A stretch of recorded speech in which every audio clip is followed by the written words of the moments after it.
എന്തൊക്കെയാണ് പഴയ ഓണ ഓർമ്മകൾ?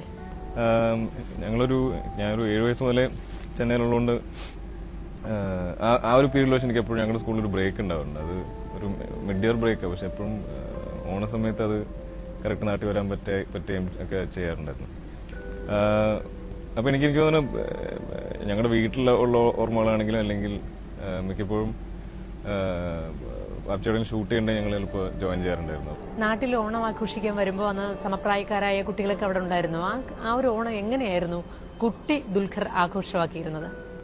ഞങ്ങൾ കസിൻസ് എല്ലാവരും കൂടി എനിക്ക് ഓൾമോസ്റ്റ് കുട്ടികൾ ചെയ്യുന്ന കുറെ ഇപ്പൊ പെൺകുട്ടികളെല്ലാവരും അത്തപ്പോടും അല്ലെങ്കിൽ അവര് തിരുവാതിര ഡാൻസ് കളിക്കും. അങ്ങനത്തെ കുറെ എനിക്കൊരു എപ്പോഴും ഒരു ഫ്രഷ്നെസ് ഓർമ്മ വരും. ഇങ്ങനെ നമുക്കൊരു പുതുവർഷം ഇത് നാട്ടിലാണ്. എനിക്ക് ആക്ച്വലി നാട്ടിലാണ് ഓർമ്മ കൂടുതലും. നാട്ടിൽ വരുമ്പോഴുള്ളൊരു ഓർമ്മയാണ്. പിന്നെ എല്ലാവരും സെറ്റ് മുണ്ട് കൊടുക്കുകയും അങ്ങനത്തെ ഒരു കേരളം നമ്മൾ ശരിക്കും ഭയങ്കര മിസ് ചെയ്യേണ്ട ഒരു സമയത്തൊക്കെ അങ്ങനെ വന്നൊരു ഓണം സ്പെൻഡ് ചെയ്യണത് എനിക്ക് ഭയങ്കര ഒരു ഇഷ്ടമുള്ളൊരു ഒരു ടൈമാണ് എപ്പോഴും. പിന്നീട് എനിക്ക് തോന്നുന്നത് വാർച്ചൊരു ഷൂട്ടിലൊക്കെ ഞാൻ പോയിട്ടുണ്ട്. ഇങ്ങനെ ഓണ സമയത്ത് പോകുമ്പോൾ എല്ലാവരുമായിട്ട് ഒന്നിച്ചിരുന്ന് സദ്യ ഉണ്ണയും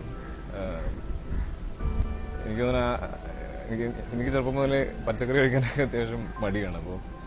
പക്ഷെ ഓണസദ്യയിൽ എനിക്കതെല്ലാം എല്ലാ കൂട്ടും എല്ലാ പച്ചക്കറികളും അതൊക്കെ എനിക്ക് ഇഷ്ടമായിരുന്നു.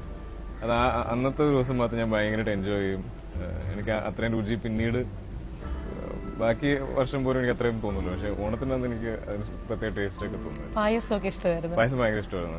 ഇൻഫാക്ട് ഗുരുവായൂർ ഷൂട്ട് ചെയ്യുമ്പോൾ നമുക്ക് എപ്പോഴും അമ്പലത്തിൽ നിന്ന് ഇങ്ങനെ പായസം ഒക്കെ അപ്പൊ അത് എനിക്ക് അതിനായിട്ട് മാത്രം ഗുരുവായൂർ ഷൂട്ടിന് ഞങ്ങളൊക്കെ അതിനായിട്ട് മാത്രമായിട്ടൊക്കെ പോകും. ഏത് പായസം ഇഷ്ടം? എനിക്ക് അടുപ്പതവണ ഇഷ്ടമാണ്. അരിപ്പായസം എങ്ങനെയാ കഴിക്കുന്നത്? ഇലയിലാണോ കഴിക്കുന്നത്? ഇഷ്ടം ഏതാ? അതെ, എനിക്ക് തോന്നുന്നു സദ്യ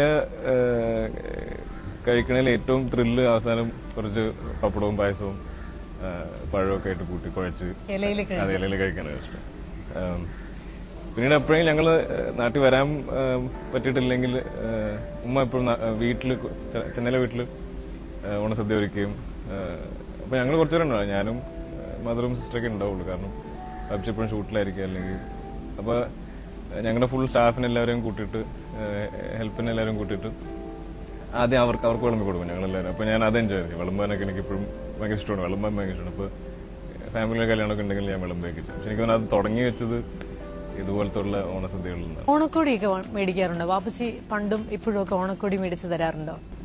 അങ്ങനൊരു ഓണത്തിനന്ന് പുതിയ ഉടുപ്പ് ഇടാറുണ്ട്. പക്ഷെ മുണ്ട് കൊടുക്കുമായിരുന്നു ഞാൻ. അത് വാപ്പിച്ചു തന്നിട്ടുണ്ട് എനിക്ക്. കരാൽക്കടയിൽ നിന്ന് എവിടെ നിന്നെങ്കിലും മുണ്ടൊക്കെ കഴിച്ച്.